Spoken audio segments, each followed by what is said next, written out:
आपले बाजू मांडू असं मस्केंनी म्हटलेलं आहे। लोकशाहीमध्ये लोकांनी आम्हाला कौल दिलेला आहे असं मस्केंनी या ठिकाणी नमूद केलंय। आम्हाला ज्या दिवशी संधी मिळेल त्यावेळेला बाजू मांडू असं मस्केंनी म्हटलंय। शिवसेना पक्ष आणि चिन्हासंदर्भातली सुनावणी आता उद्या दुपारी 2 वाजता होणार आहे।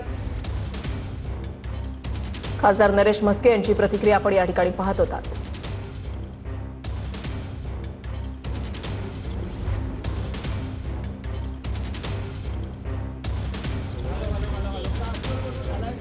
शिवसेना पक्ष आणि चिन्हासंदर्भातली सुनावणी आता उद्या दुपारी पुन्हा एकदा होणार आहे आणि शिवसेनेचे खासदार जे आहेत ते या ठिकाणी बाहेर पडलेत।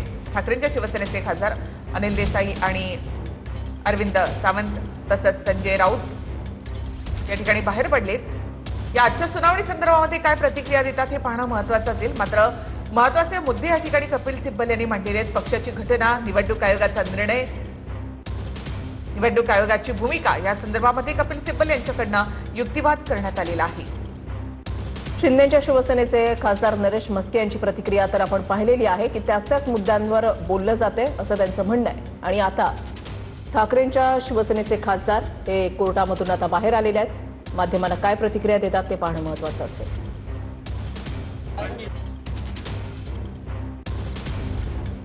कपिल सिब्बल यांनी आज महत्त्वाचे मुद्दे या युक्तिवादाच्या वेळेला मांडलेले आहेत। त्यामध्ये पक्षाची घटना 2018 मध्ये पक्षाच्या घटनेमध्ये बदल करण्यात आला, त्या संदर्भात त्यांनी युक्तिवाद केला होता।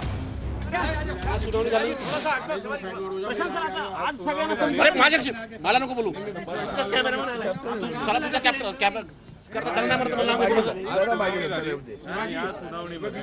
अगर नहीं तो यहाँ एक जगह है सब आयोगाच्या निर्णयांवर आक्षेप घेण्यात आला होता, आला आहे सिब्बलांकडून, तुम्ही कसं पाहता? बघा, एक लक्षात घ्या, हे कॉन्स्टिट्यूशनल बेंच आहे, घटनापीठ आहे आणि घटनापीठासमोर जी सुनावणी होते, जे खटले येतात ते भारतीय संविधानातील अनेक कलमांची व्याख्या करणारे असतात किंवा जर संविधानातल्या एखाद्या कलमाचा भंग झाला असेल आणि त्याच्या विरोधात जर निर्णय दिला असेल तर त्या संदर्भात तिथे सुनावणी होते। आमच्या खटल्यामध्ये शिवसेना हे पावलावरती संविधान आणि घटनेचं भंग झालेलं आहे। त्याच्यामुळे आज माननीय कपिल सिब्बल यांनी संपूर्ण बाजू आमची संविधानाच्या दृष्टीनं, ज्याला आपण निवडणूक आयोगाच्या निकालाची पिसं काढणं म्हणतात तशी पिसं काढलेली आहेत। निवडणूक आयोगाची प्रत्येक स्टेप ही कशी चुकली आहे आणि पक्षपाती आहे, संविधानाची कशी बूज राखली गेली नाही, या संदर्भातलं जे विवेचन आज जे कपिल सिब्बल यांनी केलं ते ऐतिहासिक आहे आणि भविष्यात जे निकाल लागतील त्यांच्यासाठी ते एक माइलस्टोन, एक मार्गदर्शक आणि दीपस्तंभ असेल, अशा प्रकारचं आर्ग्युमेंट बरं का आज सन्माननीय कपिल सिब्बल यांनी शिवसेनेच्या वतीनं, खऱ्या शिवसेनेच्या वतीनं किंवा उद्धव ठाकरे साहेबांच्या वतीनं केलं आणि आम्ही सगळे समाधानी आहोत आणि आम्हाला आता न्याय मिळेल असा आत्मविश्वास आज वाटतो आहे। कोर्टावरती विश्वास आहे 100%। पण अनेकदा तुम्ही कोर्टाच्या बाहेर अविश्वासी दाखवलेला आहे।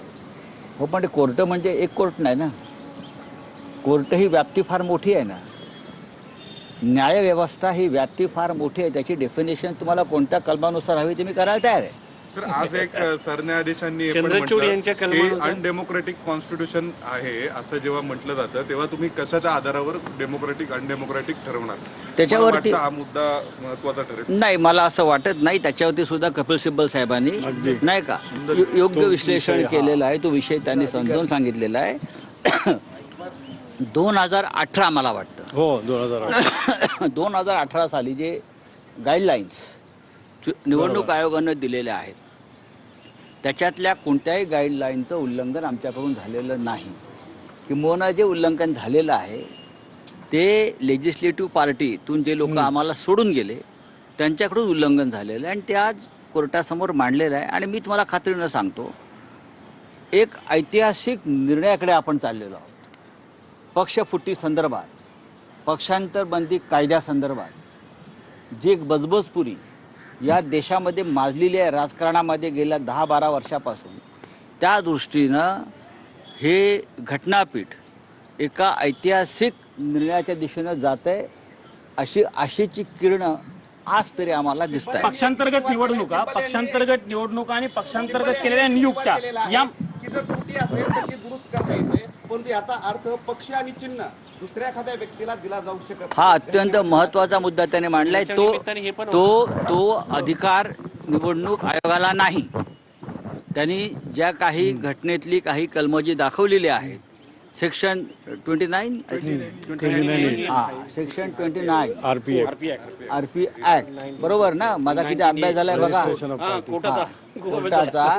तर सेक्शन 29 आरपी ऍक्ट जो आहे त्याच्यामध्ये स्पष्ट ह्या गोष्टी मानलेल्या आहेत आणि त्या न्यायालयासमोर आणून माननीय कपिल सिब्बल यांनी या देशामध्ये आतापर्यंत ज्या बेकायदेशीरपणे पक्षांतरं घडवलेली आहेत, ज्या बेईमान पद्धतीनं लोकांना फोडलेलं आहे, त्या सगळ्या कृतींवरती मात करणारं आणि या देशातल्या लोकशाहीला आशेचा किरण दाखवणारं एक उत्तम विवेचन आज कपिल सिब्बल साहेबांनी केलं आहे आणि आम्ही स्वतः अत्यंत आत्मविश्वास पक्षातील नियुक्त्या आणि पक्षातील नियुक्त्या आणि निवडणुका. सर तर आम्ही सर्व समाधानी आहोत, न्याय मिळेल असा आत्मविश्वास वाटतो, असं संजय राऊत यांनी म्हटलेलं आहे.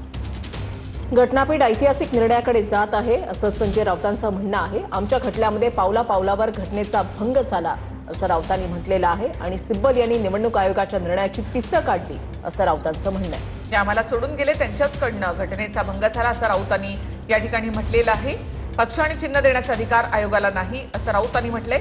सिब्बल यांनी निवडणूक आयोगाच्या निर्णयाची पिसं काढली असं देखील संजय राऊतांनी म्हटलेलं आहे.